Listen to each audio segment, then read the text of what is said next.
Hey everybody, it's April, and today I want to talk about how to work up to a 5-minute plank.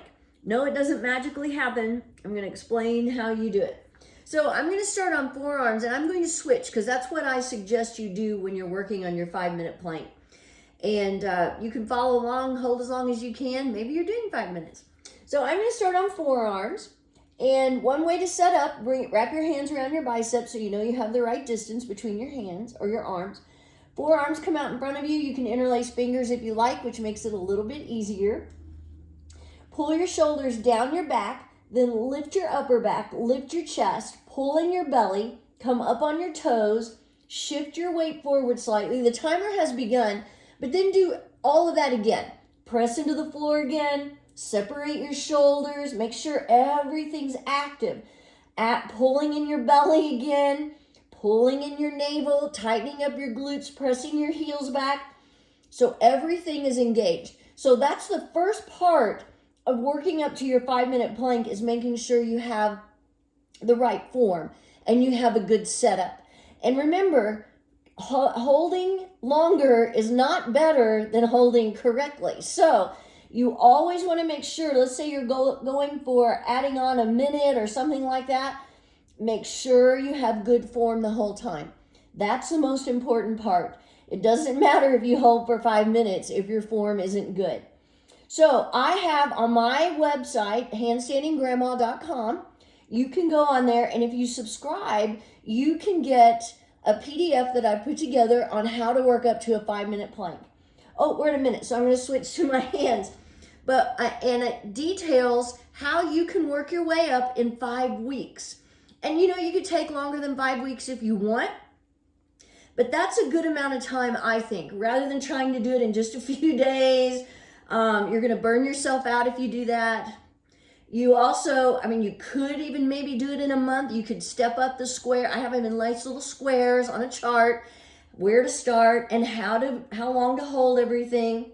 And you start off with 15 seconds on each thing, and then you add on and just keep adding on until you work up to 5 minutes. So it's gradual. It doesn't just happen overnight.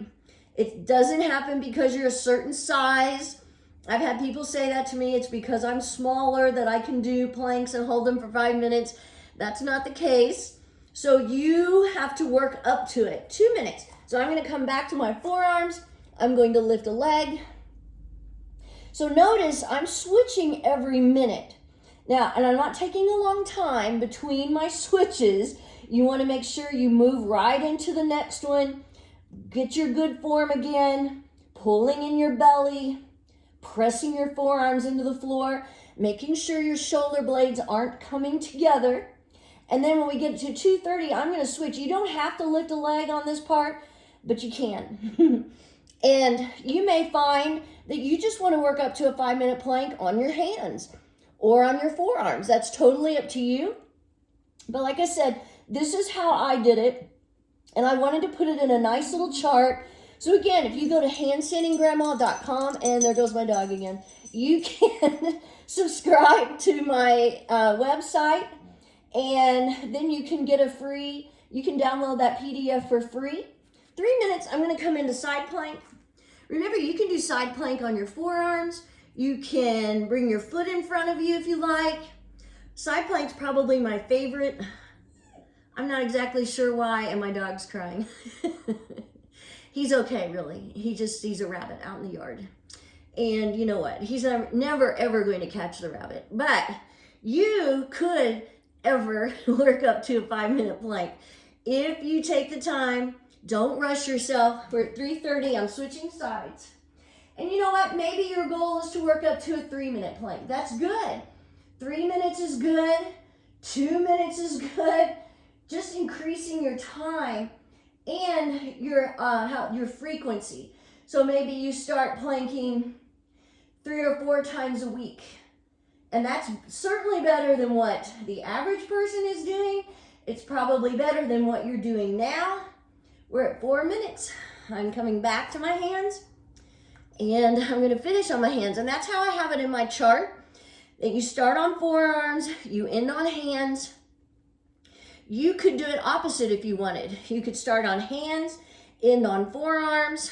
You could do the whole thing, like I said, on your forearms or your hands, but you could just kind of chip away at it the way I have my suggestion of how to add on to your time. And I include rest days, 4:30. I think those are important. And at the end of 5 weeks, or however long it takes you, I do think you should have a celebration day. Congratulate yourself, give yourself an attaboy or an attagirl. And then once you've worked up to your 5 minutes though, don't stop, because it's not something you can just do once and then once you've worked up to it, come back to it in a month and you're going to do it again. You really won't. Now, you don't have to do it every day. We're at 5 minutes. I'm going to hold a few seconds longer. You don't have to do it every day necessarily, but frequently is good. So if you could do it maybe every other day during the week and maybe once on the weekend, we're at 5:15.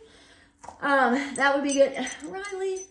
So anyway, that's a way that you can keep it, because if you don't use it, you will lose it. So good luck. Go to my website, handstandinggrandma.com, download the PDF, and get started. See ya.